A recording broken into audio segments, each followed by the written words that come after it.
a gente baixa depois, né, e joga nas salas que nós abrimos por cada unidade dentro do Teams. Por exemplo, eu abri só com o EPJ4 uma unidade, e aí isso é lançado posteriormente e eles conseguem ter acesso, sem problema algum. E aí depois a gente desenvolve. É uma forma de tentar conciliar, não prendendo o docente com um horário muito de deslocamento, assim, né? E também para que eles possam ter acesso ao conteúdo depois, sem nenhum problema, franqueando aqueles que puderem já ter acesso direto. Tá bom? Ok. Perfeito, professor. Então, pessoal, feita aí as nossas considerações iniciais, passa a palavra para o professor Laerte Redon, grande mestre, pessoa muito querida, tem grande estima, uma pessoa com a qual eu aprendo todos os dias. Acho que isso que é importante, a gente ter noção da quantidade de aprendizado e conteúdo que nós temos, que é contínuo. O direito é isso. Não é um pequeno pedaço, não. É continuidade de aprendizado. E esses momentos são muito valorosos e vocês estão tendo essa oportunidade. Ok, professor Laerte, com a Ok. palavra. Obrigado aí, professor Jamil, pelas palavras gentis aí. Eu agradeço aí pela sua participação, pelo convite, né? E também aproveito aí para parabenizar essa iniciativa, né, de reunir os NPJs. Isso eu acho que é muito importante, né? Acho que simplifica bastante, otimiza os trabalhos, né, dos NPJs, promover um evento conjunto é sempre bom, né? E são NPJ, são núcleos de práticas jurídicas expressivos, né? E eu acho que facilita, além de promover um intercâmbio natural, né? Um protagonismo que acaba promovendo um intercâmbio entre os diversos campi, além de otimizar efetivamente nosso conhecimento e a formação aí de um pensamento crítico sobre os assuntos que são trabalhados aqui, né? Eu tenho sempre muita preocupação a parte do direito administrativo nos núcleos de prática jurídica, né, e até mesmo na própria condução curricular das instituições e da própria Fundação Getúlio Vargas, parece-nos que houve um desapego ao direito administrativo e é uma disciplina que ainda continua pesando bastante dentro do exame da ordem, né? Eu vou tentar passar isso um pouquinho para os alunos. E, além de pesar, ainda é uma disciplina que tem a sua prova específica, né? E isso talvez tenha que nós administrativistas aí pessoal da área do direito administrativo tem que conciliar aí às vezes a nossa carga horária bem aquém do que gostaríamos efetivamente de contar, né? Mas aí vamos iniciar. Eu queria primeiramente agradecer aí a todos, né, a participação. Boa tarde a todos os NPJs que estão aqui conosco, né? Boa Boa tarde. tarde, boa tarde, boa tarde. Estou vendo alunos que são meus alunos, que também em sala de aula, que estão aqui presentes, né? Então, boa tarde a todos os núcleos de outras unidades também que participam desse projeto, né? É muito prazeroso contar com a presença de vocês aqui, né? E principalmente com o interesse de vocês, né, nessa participação bem rápida nossa aqui, mas espero que seja proveitosa aí para todos, né?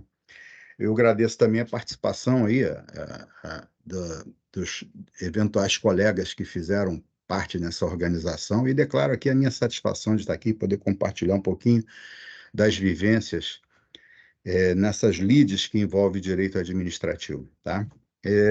Bom, para quem não me conhece, possivelmente temos alunos que ainda não cruzamos, né, em sala de aula, mas para os que não me conhecem, eu sou o professor Laerte Redon, eu sou docente da Estácio há cerca de 10 anos, né? Estou há mais ou menos 22 anos no magistério superior.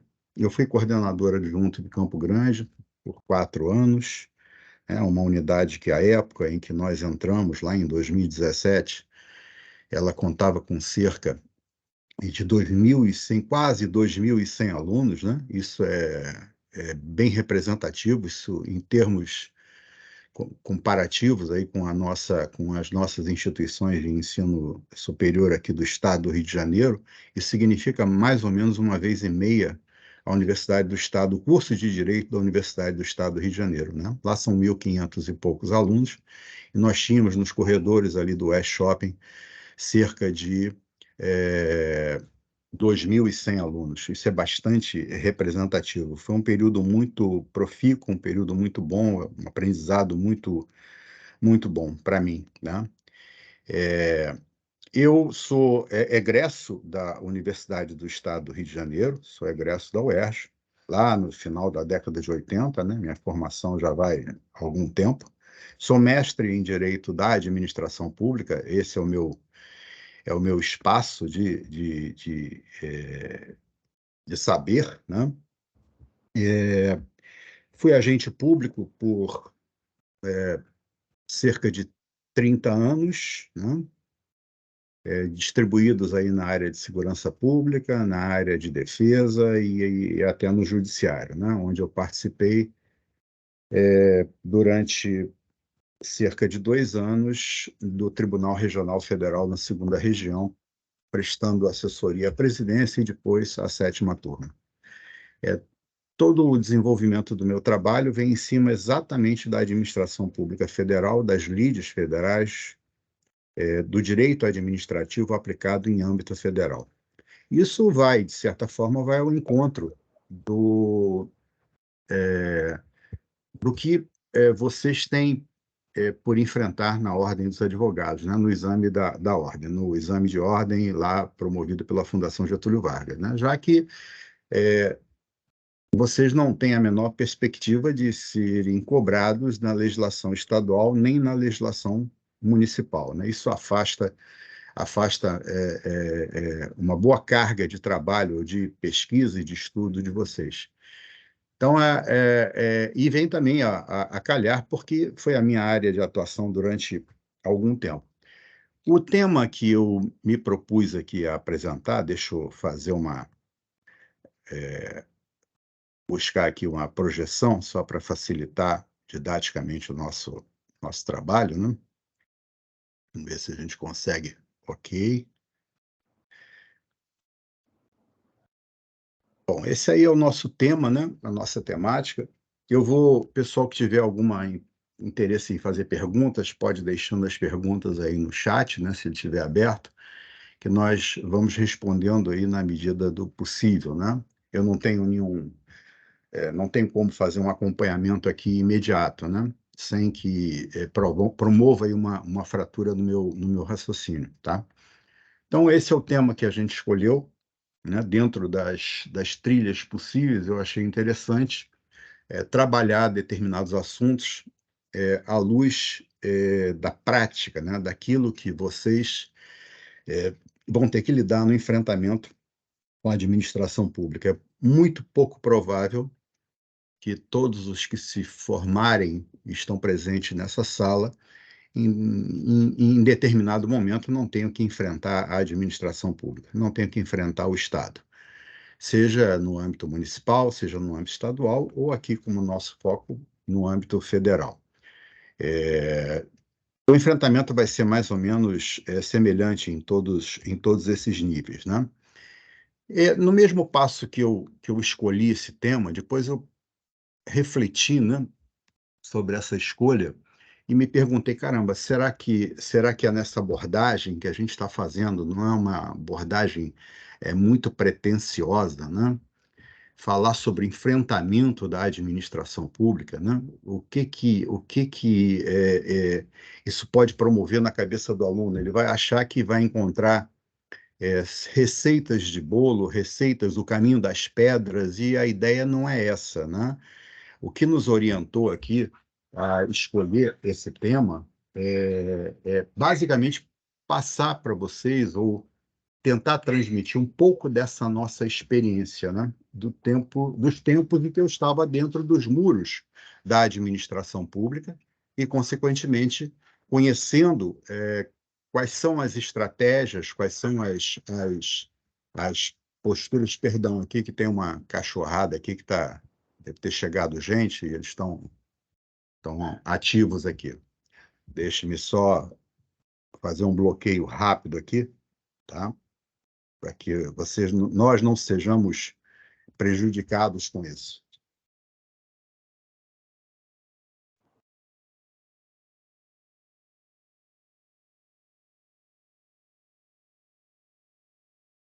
Ok, ok, obrigado, já retornei aqui. Então, qual é a proposta, né, apresentada, né?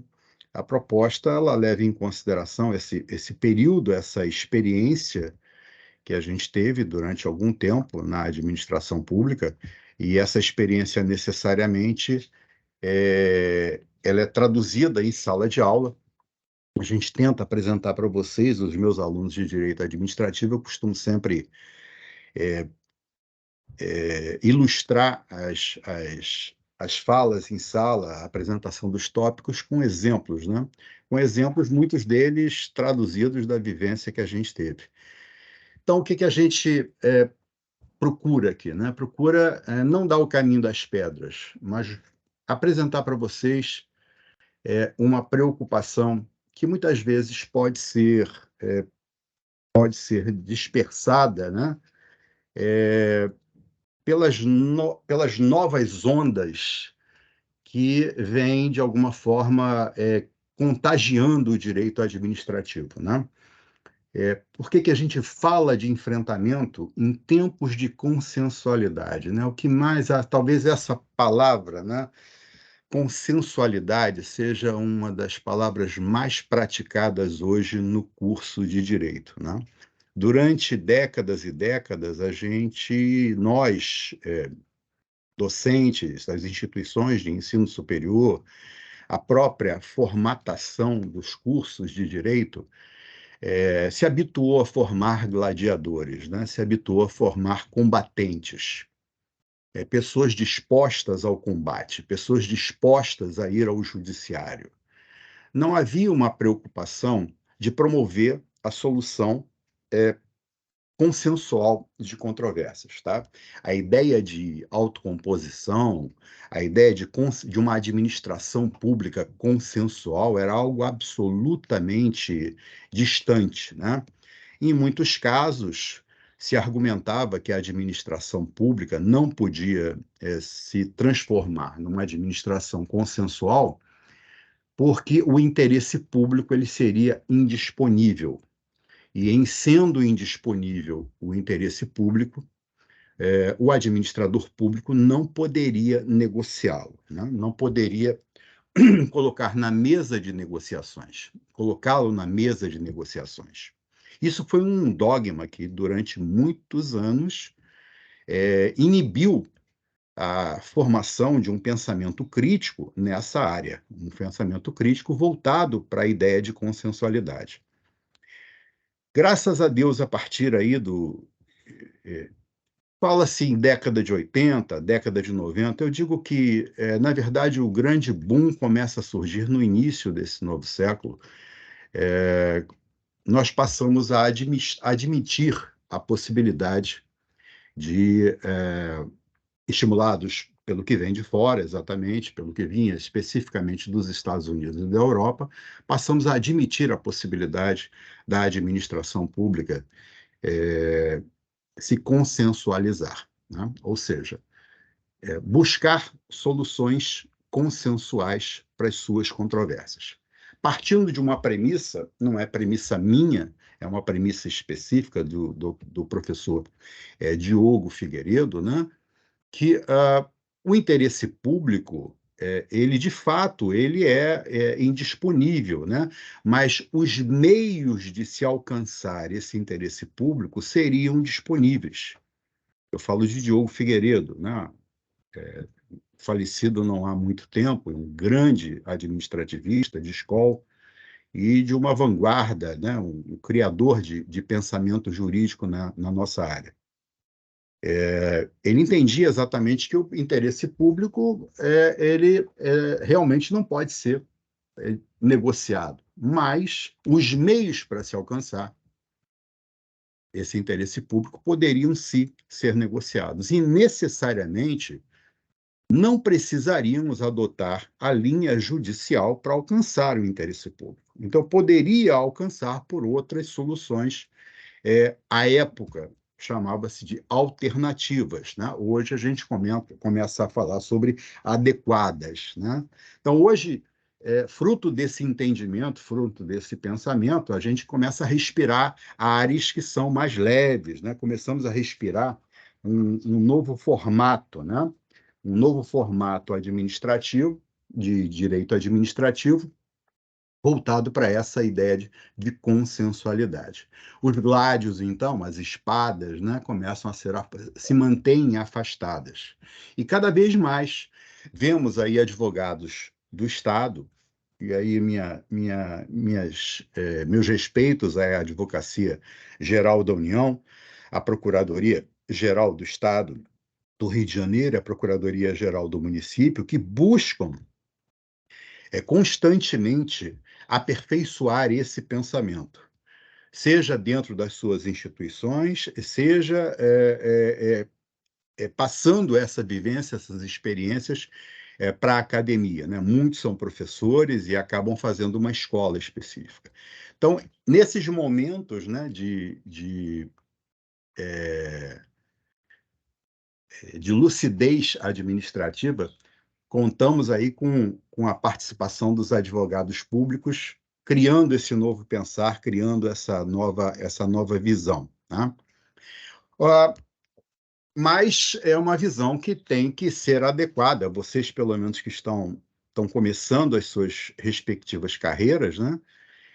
Tem que compreender que vivemos ainda com velhos arquétipos, né? Com velhos arquétipos, temos que lidar com esses velhos arquétipos e temos que lidar também com esses arranjos convencionais. É certo que, aos poucos, eles vão sendo diluídos, vão sumindo, vão desvanecendo, mas, por enquanto, ainda é a nossa realidade. Ainda há um pensamento conservador muito arraigado, tanto na doutrina quanto no próprio judiciário.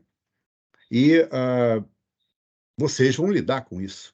Vocês vão lidar claramente com esse assunto, com esse problema, quando forem buscar uma solução jurisdicional, porque não conseguiram obter uma solução administrativa, né, consensual.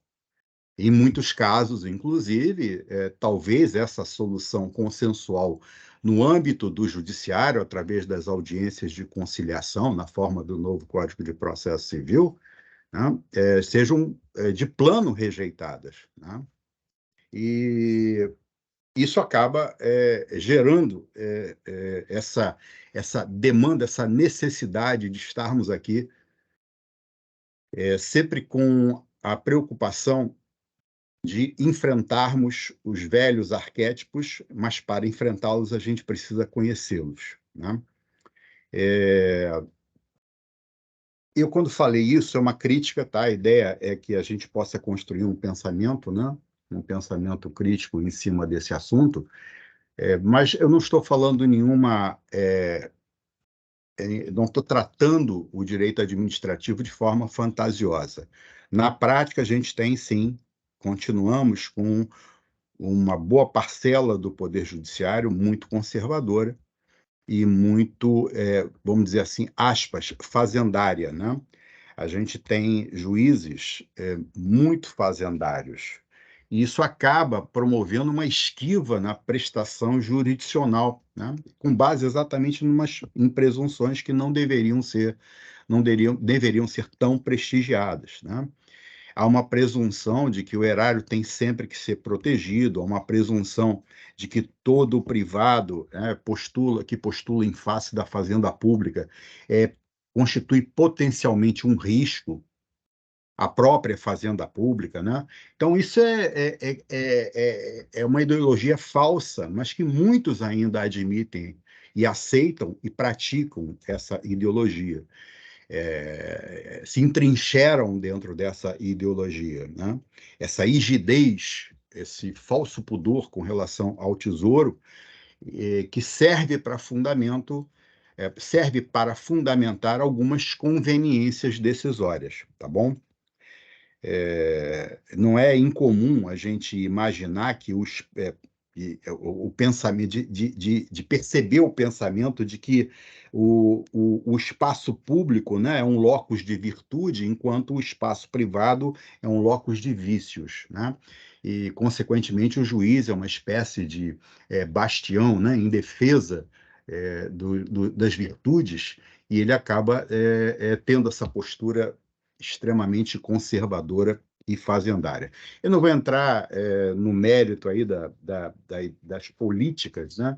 Da política exercida pelo próprio Poder Judiciário, que muitas vezes acaba hierarquizando as decisões, né? Não é segredo para ninguém, vocês estudam isso em processo, que há uma orientação muito clara que vem de cima, né? Todos aqueles tribunais de convergência, no caso, o STJ e o STF, e mais até o STJ, especialmente no âmbito federal, acabam orientando as decisões tomadas pelos juízes de primeira instância e, muitas vezes, mantidas pelos tribunais regionais federais, com variações entre eles. Entre as 5 regiões, a gente encontra uma região mais participativa, digamos assim, mais vanguardista, outra região mais conservadora.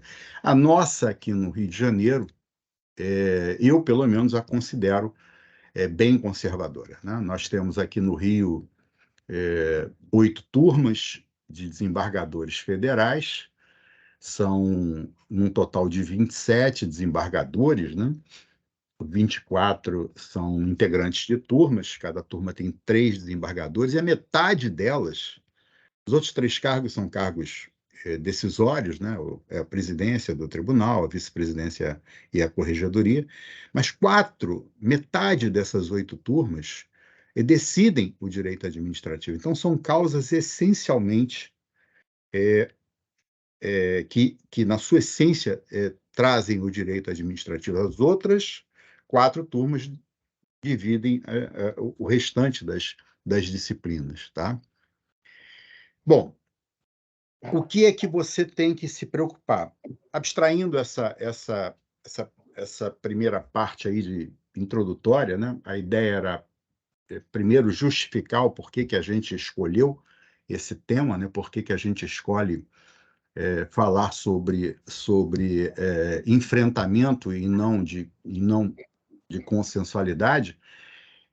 A ideia de abordar o enfrentamento é exatamente apresentar o direito administrativo para vocês como ele é sentido, pelo menos pela grande maioria dos julgadores, né? E é esse ponto e também pela grande maioria dos defensores do Estado, do outro lado, tá? Eu não vou passar panos quentes aqui em cima das advocacias de Estado, tá?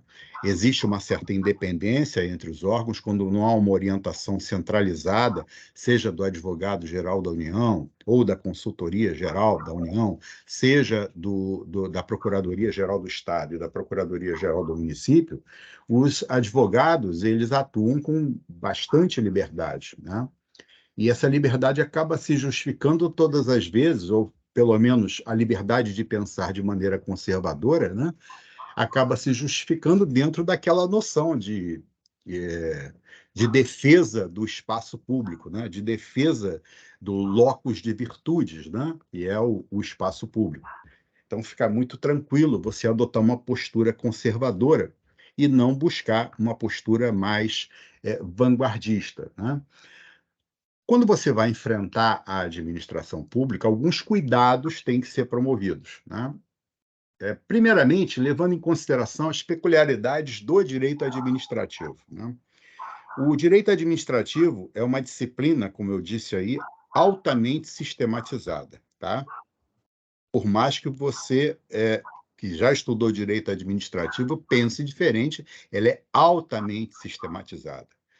E existe muita técnica na produção legislativa de direito administrativo. Mas é uma disciplina que não é condensada, tá? Ou seja, ela acaba não sendo codificada, não é objeto, perdão, aí está escrito objeto de sistematização, não é objeto de sistematização. não é objeto de codificação. Eu vou fazer a correção aqui, antes de disponibilizar os slides. Deixei então, não há muito. uma Será que como do codificação. professor vai gerar? Alô? Tem alguém aí com o microfone aberto. Então, eu não tenho um código de direito administrativo, como ocorre, por exemplo, com o direito penal e o direito civil. Isso tudo acaba sendo facilitado, né? Porque a própria Constituição atribui como competência legislativa da União a elaboração da legislação penal e a legislação de direito civil, né? Está lá previsto no artigo 22, tá? Ao passo que no direito administrativo, não, você há uma distribuição de competências por todas as esferas de poder, ou seja, os poderes orgânicos, e também pelas esferas de governo, em todos os 3/4 níveis, né? Ou seja, União, Estados, municípios e o Distrito Federal, aí como um ente híbrido, atuando ora como Estado, ora como município, né? Tem o lado negativo, né? Porque existe uma criação respeitável, uma criação legislativa respeitável e que acaba dificultando muitas vezes a, a generalização da atuação do profissional do direito, ele acaba tendo que se especializar numa determinada área, mas, por outro lado, essa variedade de temas disciplinado pelo direito administrativo seria muito haveria muito prejuízo no sentido de manter esses temas atualizados caso houvesse uma codificação. É mais fácil você alterar leis esparsas, leis específicas sobre determinados temas, promover aperfeiçoamentos, né? Eu sempre falo em sala de aula, é muito mais tranquilo para o legislador abrir a janela, né, e observar a realidade social circunjacente e alterar a legislação, adequar a legislação às novas demandas sociais, né? A gente pode lembrar aí do processo de prestação de serviços públicos, né, que começa lá nos primórdios pela via do Decreto-Lei 200, do antigo Decreto-Lei 200, até antes disso, como se fosse uma prestação contratada, sem nenhuma especialização. Hoje nós temos um sistema, todo ele decalcado em concessões, permissões e autorizações. E mais, evoluímos das concessões comuns para concessões especiais, como é o caso das parcerias público-privadas. E mais, evoluímos tanto que praticamente fragmentamos, ou melhor dizendo, praticamente desconstruímos aquela divisão da administração pública em dois ramos, a direta e a indireta, porque surgiram outras estruturas contribuintes para a prestação de serviço público que não se enquadram nem como órgãos públicos, nem como entidades da administração. Ou seja, não são estruturas personalizadas, despersonalizadas, como os órgãos públicos, nem são estruturas personalizadas, integrantes da administração pública. É o caso específico das autarquias, das sociedades de economia mista, das empresas públicas, das fundações públicas. Eu não tenho como enquadrar num ou no outro cotilédone, né? Num ou no outro bordo, né? Uma concessionária ou uma permissionária de serviço público, uma organização da sociedade civil de interesse público, assim credenciada, assim reconhecida, uma organização social contratada pelo Estado, uma organização da sociedade civil que age em termos de parceria. Vejam, são estruturas novas que ocuparam um espaço não atrativo para o empresariado nacional, normalmente um espaço voltado para a prestação de serviços sociais, e que não podem ser tecnicamente enquadradas nem como administração direta, nem como administração indireta. Mas a gente não pode esquecer esses conceitos clássicos, porque as provas costumam ainda prestigiar esses conceitos clássicos, costumam ainda entender que são válidos. Então, a gente tem que estar sempre com um olho na novidade, né, naquilo que é vanguarda, mas com o pé bem fincado naquilo que é tradição, naquilo que é convenção, naqueles velhos arquétipos, porque eles ainda serão adotados e vão ser cobrados de vocês, tá? Então, nesse enfrentamento, o primeiro ponto é você saber identificar qual é o vetor do direito administrativo que está pulsando naquele momento, né? Qual é a área onde eu tenho que encontrar a legislação que vai dar suporte a toda a minha defesa, a toda a minha argumentação ou a todo o meu ataque, dependendo da situação. Então, primeiro eu preciso identificar o direito administrativo, né, ou entendê-lo de uma maneira bem objetiva, procurando separar assuntos e discriminar as legislações que são mais interessantes para a plena compreensão daquilo que a gente vai enfrentar especificamente em juízo. Eu estou abstraindo a ideia de um processo administrativo simples, tá? Eu sempre procuro também, dentro dessas apresentações, né, fazer uma propaganda que não é enganosa, né? Isso faço em sala de aula, não me acanho de fazer. Já conversei, inclusive, com outros colegas sobre administrativistas ou não sobre esse assunto, né? Acho importante mostrar para vocês a representatividade do direito administrativo no exame da ordem, né? Nem todos têm acesso a esse conhecimento, apesar dele estar rolando aí pela internet, mas muitas das vezes não dão a devida importância a isso, né? Às vezes a gente até tem uma construção curricular que não dá importância a isso, né? Veja o quanto significa, dentro das 80 questões, a representatividade aí do direito administrativo na prova geral, na peneira, né? No grande filtro. São 5 questões, hoje 5. Eram 6 questões, perdemos mais uma questão, né? Porque ingressaram recentemente o direito eleitoral, o direito previdenciário e o direito financeiro. Foi destacado do direito tributário. Então, o direito administrativo e outras disciplinas, como o direito civil, como o processo civil, como o próprio direito constitucional, perderam questões, né? Direito empresarial também perdeu questões, direito, acho que processo do trabalho também perdeu, em suma. Tivemos aí porque as disciplinas vão crescendo, né? Vão requerendo espaço nesse sofá da Fundação Getúlio Vargas, mas o sofá não aumenta, né? Continua o mesmo. Então, isso importa no emagrecimento, né, de algumas disciplinas. E o direito administrativo parece que está sempre na relação daquilo que é supérfluo, né? É perfumaria. Infelizmente, porque o número de questões não retrata isso, né?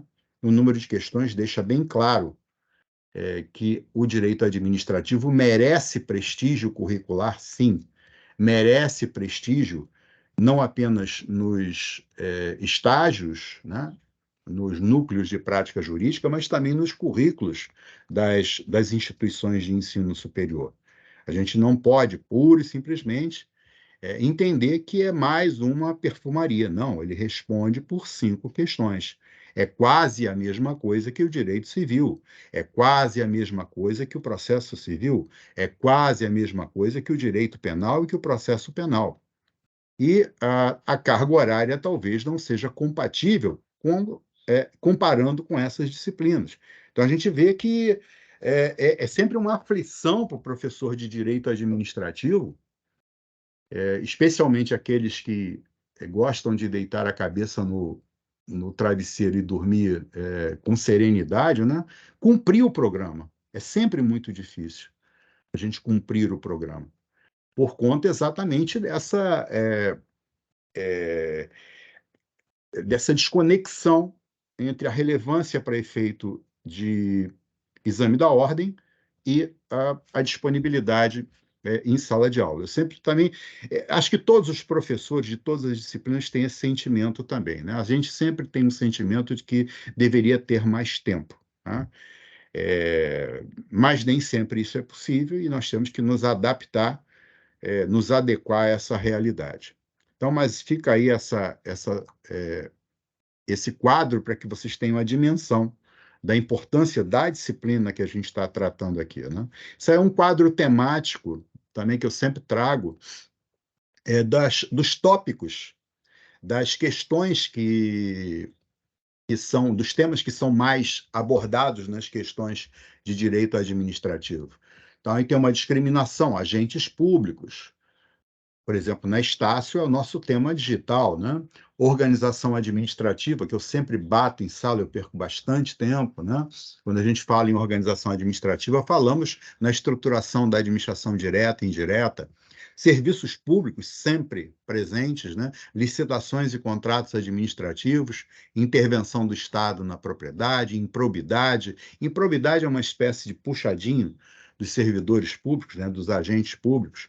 Poderes da administração, responsabilidade civil do Estado, que nós compartilhamos aí também como uma disciplina própria, né, específica na área do direito civil, mas que trata também nesse assunto. Atos administrativos, o controle da administração, os dois andam apegados, né, são sempre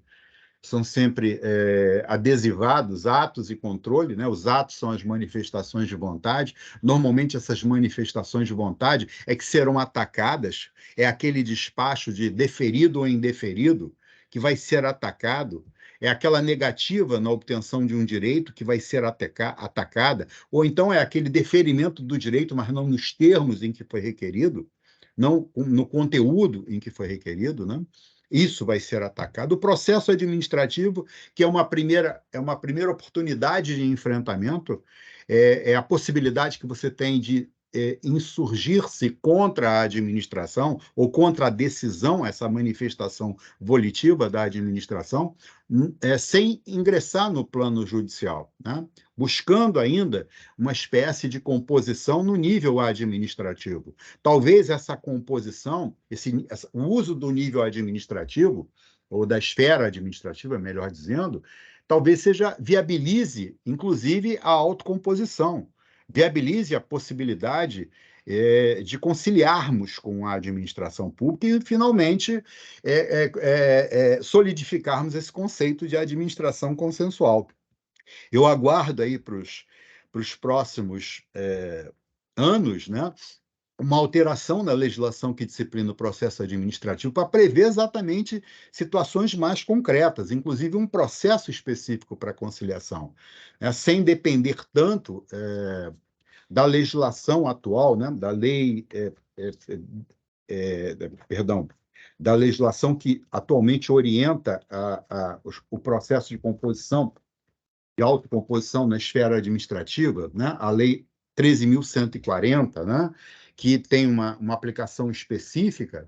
Ela já é até antiga, né? Em 2016, ela cria comissões de conciliação na administração pública, numa área específica, mas ela pode se pensar em haver uma extensão dessas comissões para outras áreas também. Não há nenhum impedimento que isso aconteça, especialmente em situações que são consolidadas, né? Que já estão consolidadas, né?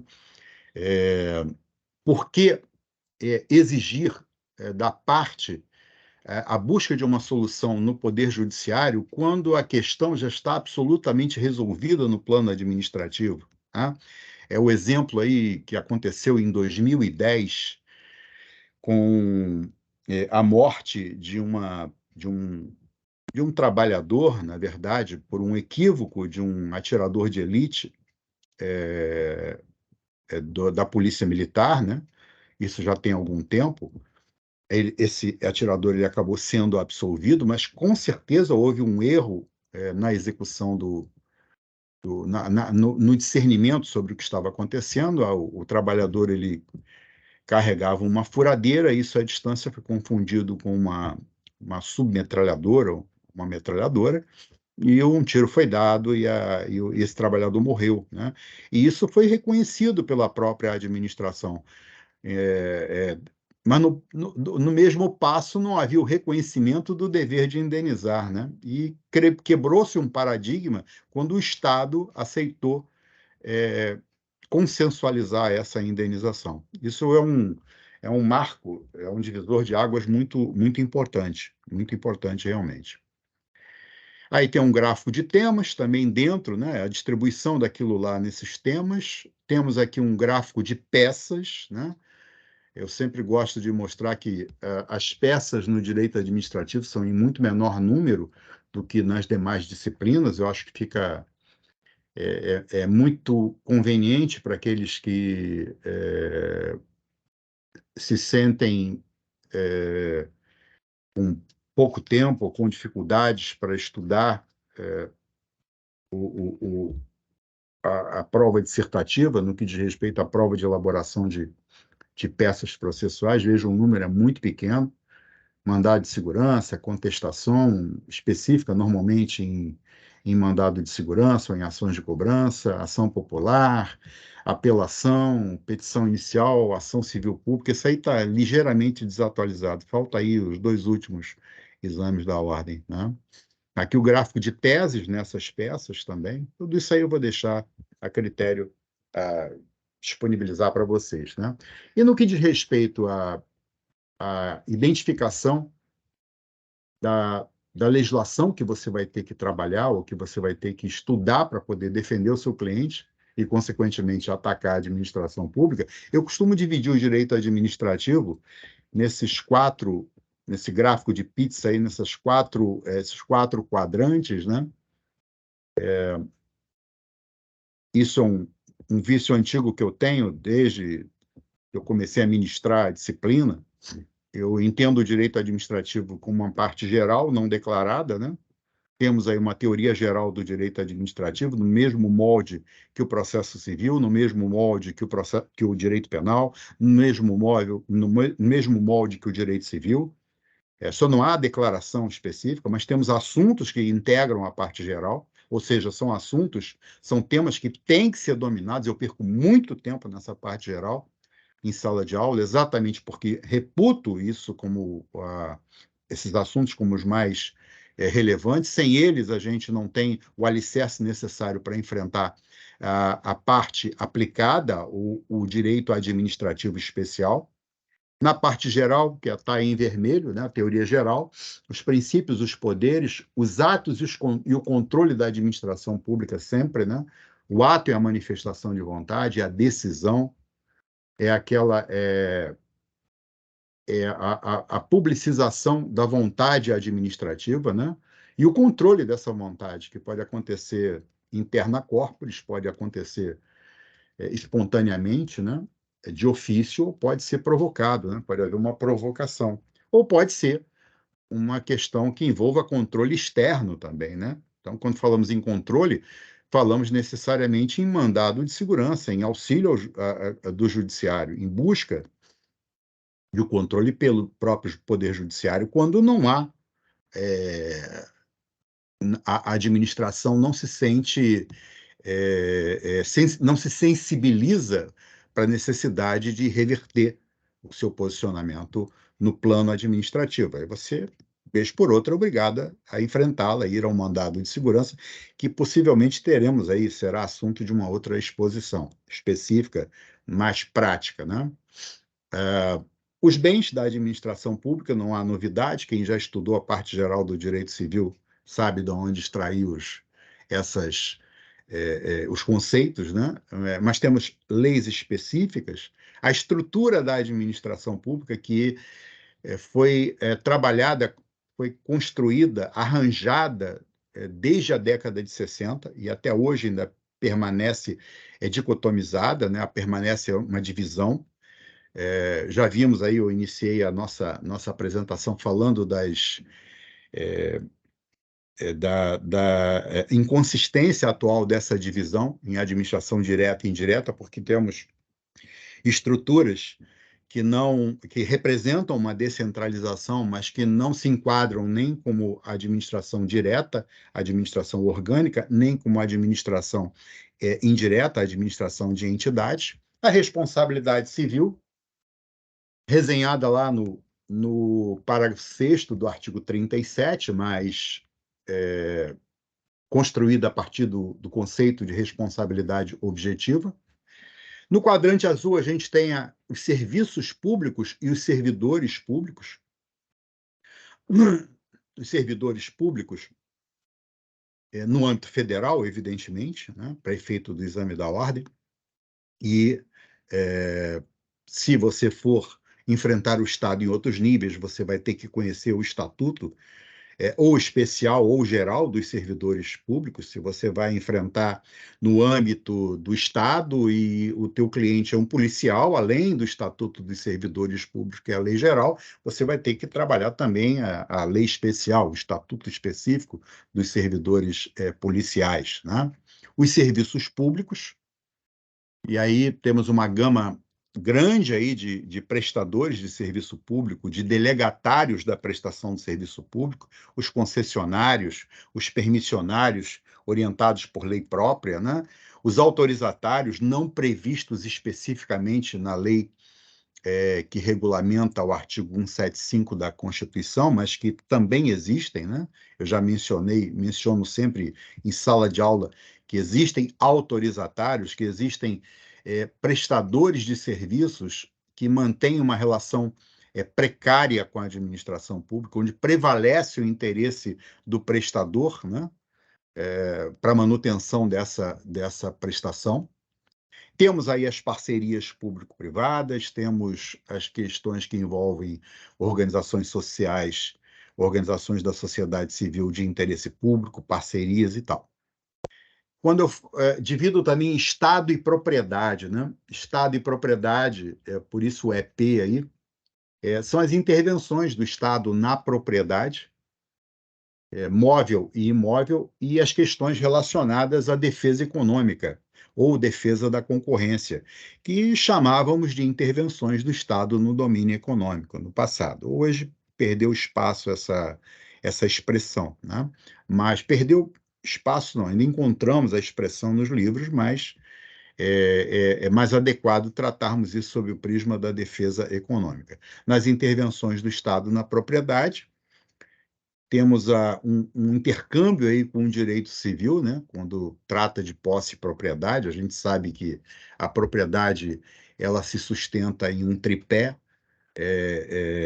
que dá ao proprietário o direito de fruir, o direito de usar e o direito de dispor, né? O ius fruendi, o ius utendi, o ius disponendi, né? Alguns chamam de abutendi também.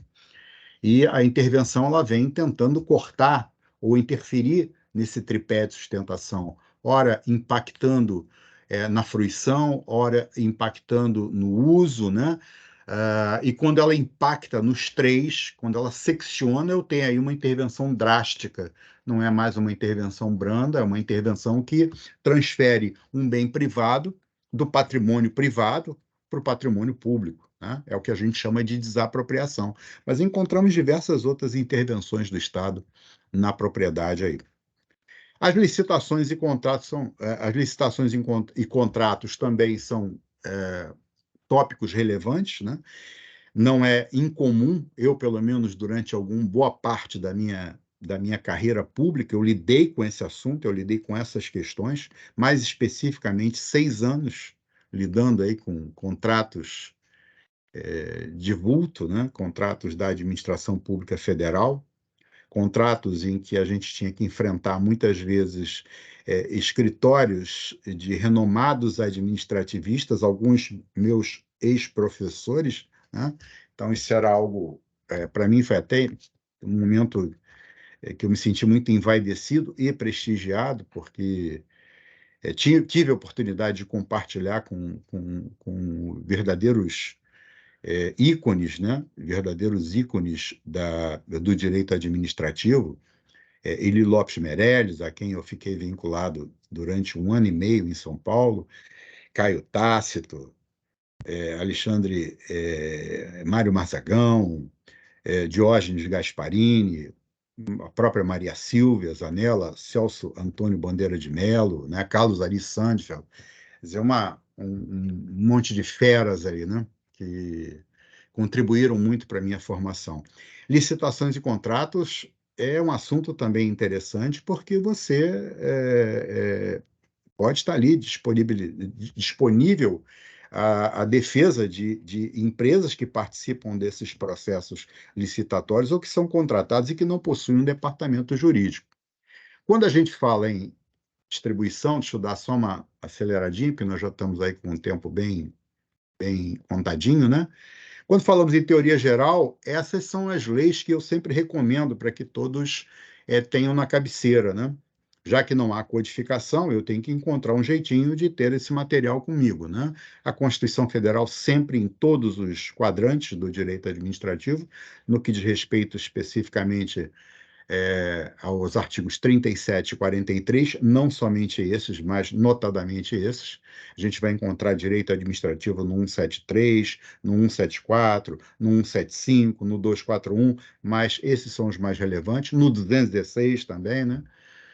A ação popular, a lei de ação popular, que é uma verdadeira aula sobre atos administrativos, a lei 4.717, a lei do habeas data, e viabiliza aí o acesso à informação, e aí a gente precisa conciliar ela com a LAI de 2011, a 12.527, e a atual Lei Geral de Proteção de Dados, a LGPD, a 13.709, recente, aí de 2018, a importantíssima Lei 9.784, de 99, que disciplina o processo administrativo no âmbito federal. Existe norma específica no âmbito estadual, existe norma específica no âmbito municipal, mas aí você precisa conhecer se for a sua área de atuação.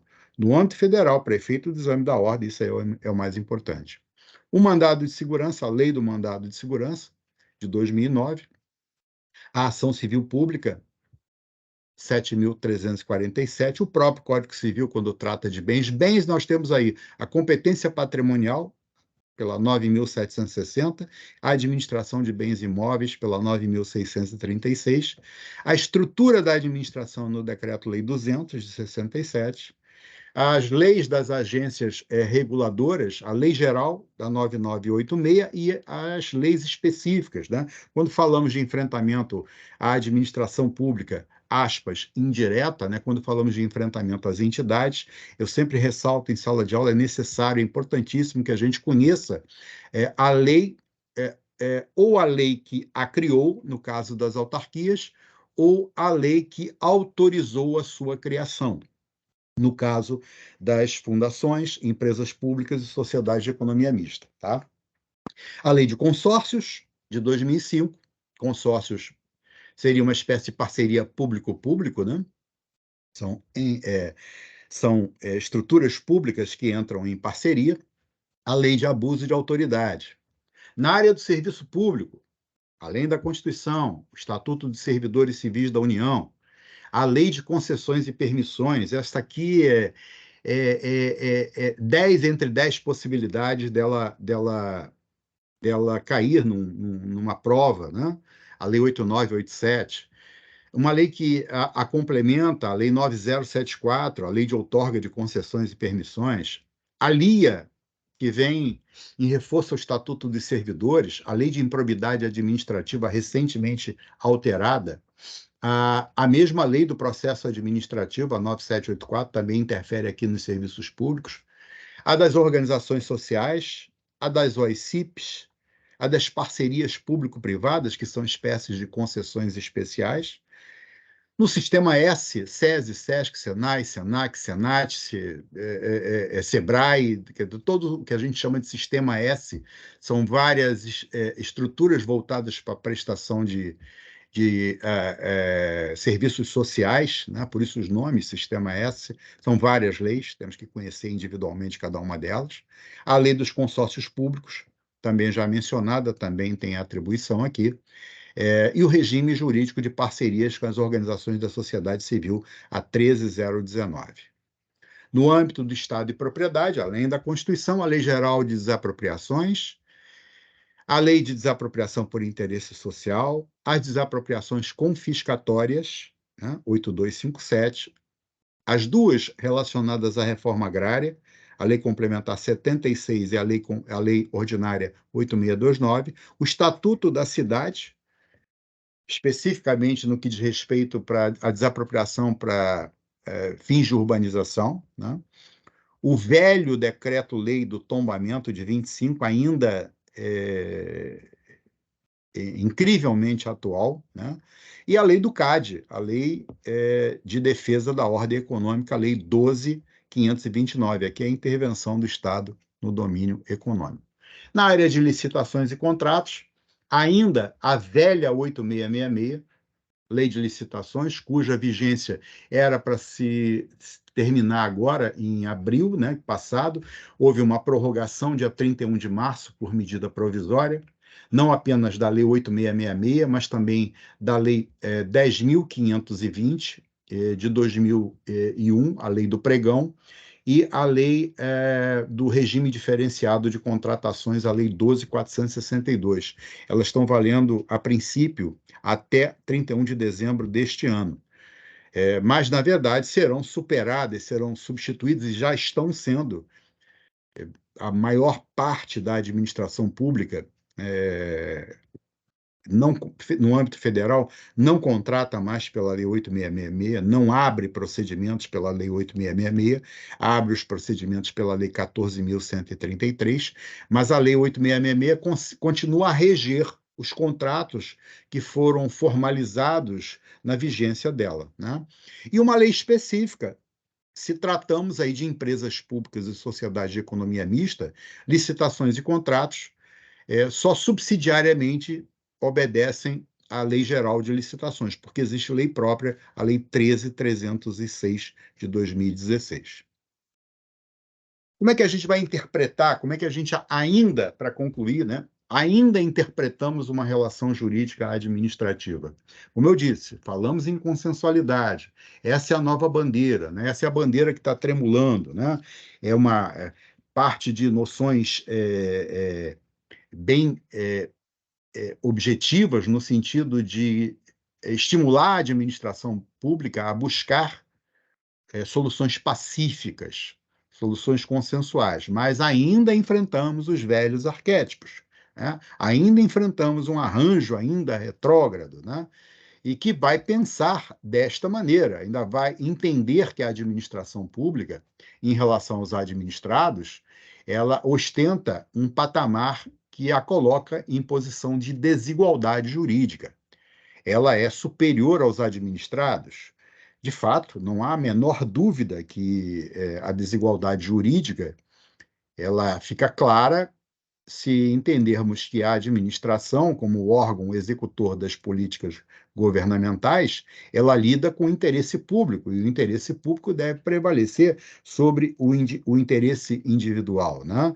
Há uma supremacia do interesse público. O problema é que devemos ressignificar, ou talvez redefinir a ideia de supremacia do interesse público por meio de ponderação, por meio da ponderação que envolve os direitos fundamentais. Então, essa desigualdade, ela, no âmbito da consensualidade, ela deve ser ponderada, né? Outro enfrentamento, outro complicador no enfrentamento é a presunção, né? A administração pública, além das prerrogativas, ela é repleta de presunções. As que são mais críticas é a presunção de legalidade e veracidade, né? Tá certo que são presunções que admitem prova em contrário, são presunções iuris tantum, né? Toda manifestação de vontade é presumidamente legal da administração, é presumidamente legal, é presumidamente verdadeira, é presumidamente pautada em fatos verdadeiros e é presumidamente legítima, ou seja, goza de aceitação social. Essa presunção acaba invertendo o ônus da prova, da mesma maneira que acontece em outras disciplinas, como o caso do direito consumerista, né? Há uma inversão do ônus da prova. Vai caber a você, que vai enfrentar a administração, mostrar que ela agiu ilegalmente, mostrar que ela agiu pautada em fatos que não são verdadeiros. E isso pode criar um embaraço considerável para os profissionais do direito, na medida em que eles terão que se cercar de todas as provas cabais da ilegitimidade, da ilegalidade ou da falta de verdade do administrador público. Ele não precisa provar que ele falou a verdade. Ele não precisa provar que os argumentos deles são concretamente são pautados em fatos verdadeiros, em fatos concretos, né? E a última delas é a existência dos poderes discricionários. Alguns autores dizem que são dogmas, né? Alguns dogmas do direito administrativo. A ideia de supremacia, as presunções, né? Que servem para ilustrar aquilo que eu falei logo no início, né? Como se o locus público fosse um locus de virtude e no locus privado só existisse vício, né? Então, essas presunções elas servem para enaltecer essas virtudes da administração, mas a gente sabe que nem sempre isso acontece. Como os poderes discricionários. A confusão que se manteve durante décadas a fio que discricionariedade era uma liberdade sem limites, e não é, isso aí é arbitrariedade, né? Discricionariedade é a liberdade na lei. Em sala eu costumo dar o exemplo do rio, né? Eu comparo o rio à lei e o barco que navega no rio, ele tem que respeitar as margens.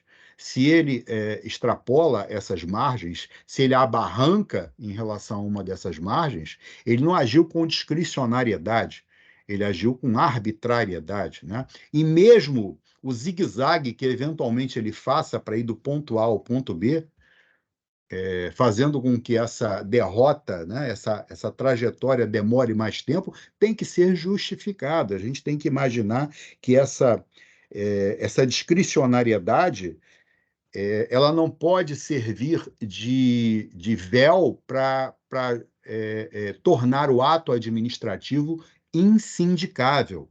O ato administrativo ele pode sim ser sindicado, pode ser, sim, questionado, especificamente à luz da finalidade pública, muitas vezes maquiada nas ações administrativas, né?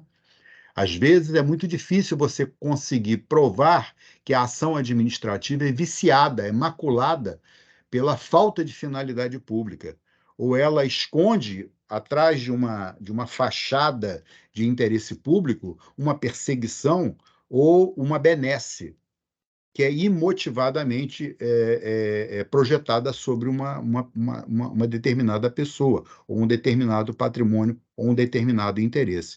Então, a gente tem que ter muito cuidado aí com os poderes discricionários e sempre trazer, junto dos nossos argumentos, a ideia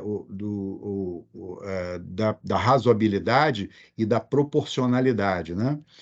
Você tem várias maneiras de matar é um exemplo meio grosseiro que eu dou em sala, mas eu acho que ninguém deixa de entender esses exemplos. Você pode matar uma barata de diversas formas, né?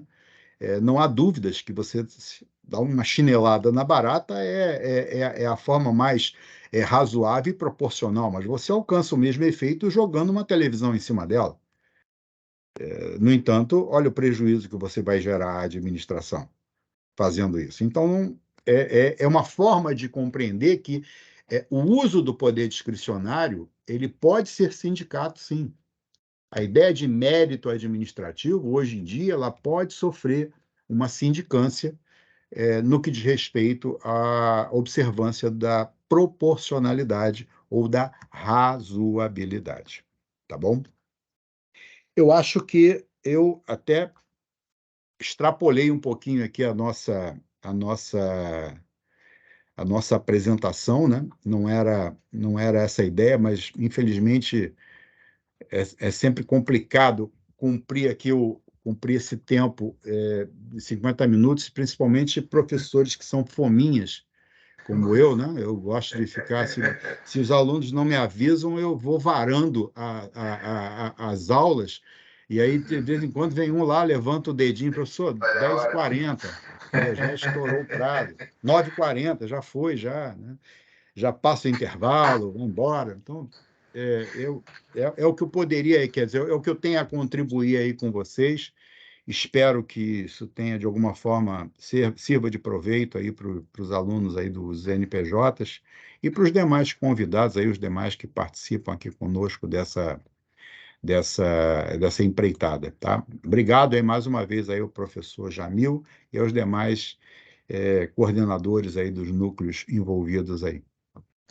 Professor Laerte, nós é que temos que agradecer muito pela sua participação, sua colaboração, sei aqui do seu esforço de comprimir, né, todo esse material, esse tempo, sei que até porque o seu conteúdo é muito extenso, não dá para a gente querer limitá-lo a uma... E a sua fala é sempre uma fala com entusiasmo e com vontade de realmente transferir conhecimento e técnica para os nossos alunos, né? O senhor mencionou durante a live que ia deixar o material disponível, pode repassar para o meu Zap, por favor, que eu internamente vou lançar no material de aula do EP4, que é o correspondente para eles, e assim e lanço no grupo dos coordenadores, aí cada coordenador faz a sua divisão mediante como é adotado em cada unidade, né? Temos aqui duas pessoas com a mão levantada, deixa eu saber quem é que chegou primeiro, o Adão e o Márcio. Eu vou franquear a palavra rapidamente a eles, até porque pois não. a gente temos algumas atividades em seguida. Adão, você está com a mão levantada primeiro, pode falar, por gentileza.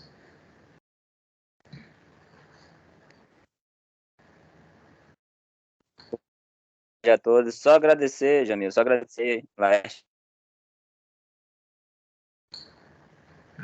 Ok, mais uma vez nós é que acreditamos, agradecemos aí, né? Obrigado. Muita dúvida, porque assim, muito desse... Falhou o áudio. Teu áudio está falhando. Enquanto isso, eu vou dar... Eu vou dar a palavra ao Márcio. Fala, Márcio, por gentileza, boa tarde. Boa tarde, mestres. Eu quero só agradecer aí a participação do professor Laerte e dizer que eu nunca tive o prazer de ser aluno dele, né, nesses anos aí da faculdade, mas que foi maravilhosa a explanação dele. Realmente é pouco tempo para expressar tanto conteúdo e falando com tanta propriedade como o professor Laerte fala.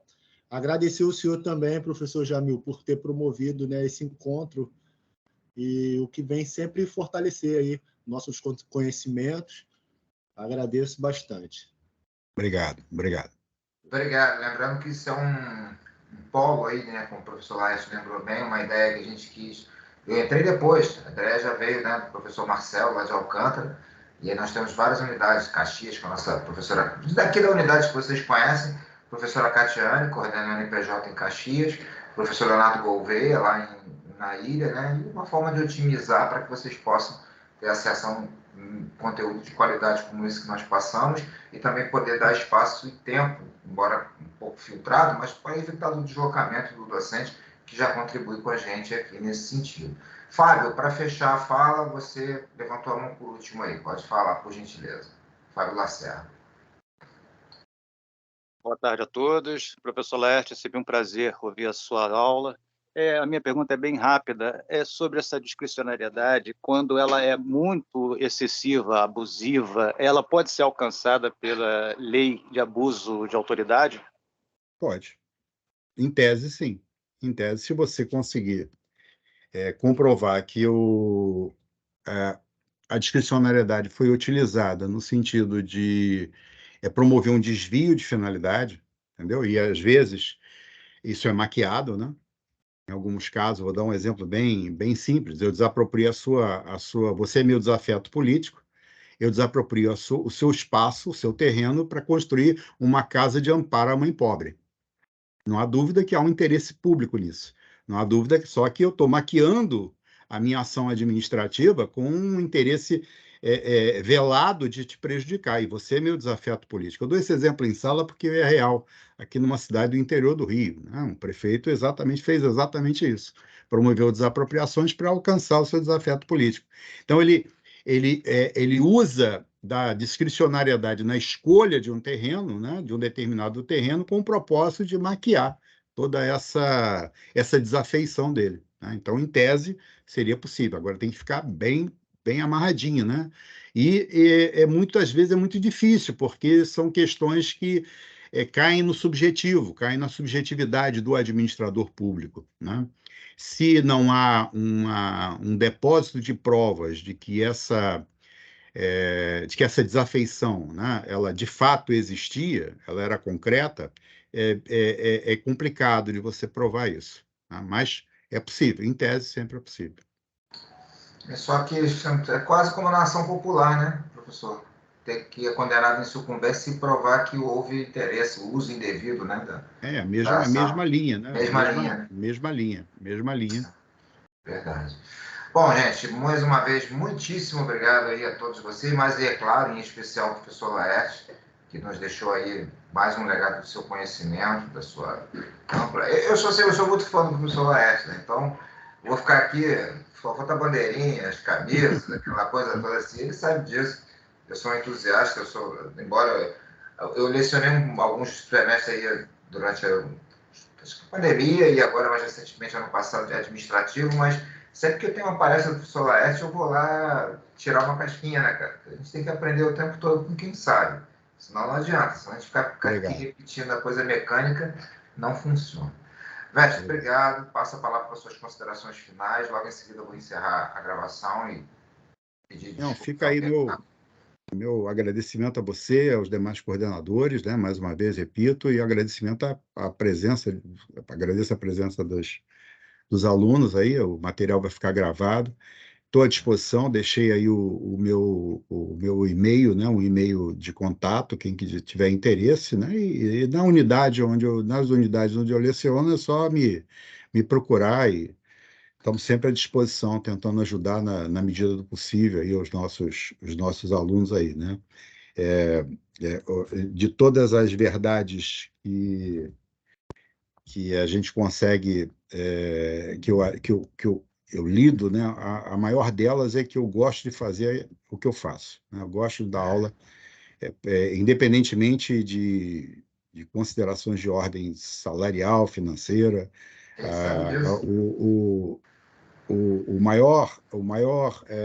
A maior recompensa que eu tenho é ter uma turma que de fato contribui comigo na apresentação dos tópicos, que discute, que interage. Isso para mim é fundamental.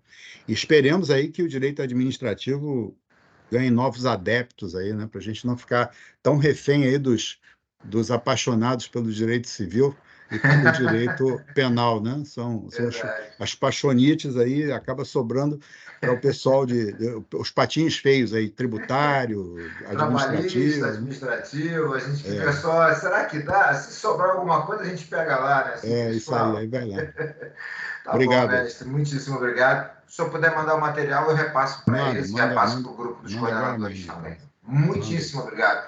Gente, estou encerrando a gravação, pedindo aqui licença a todos vocês, o professor Laerte também. Se por acaso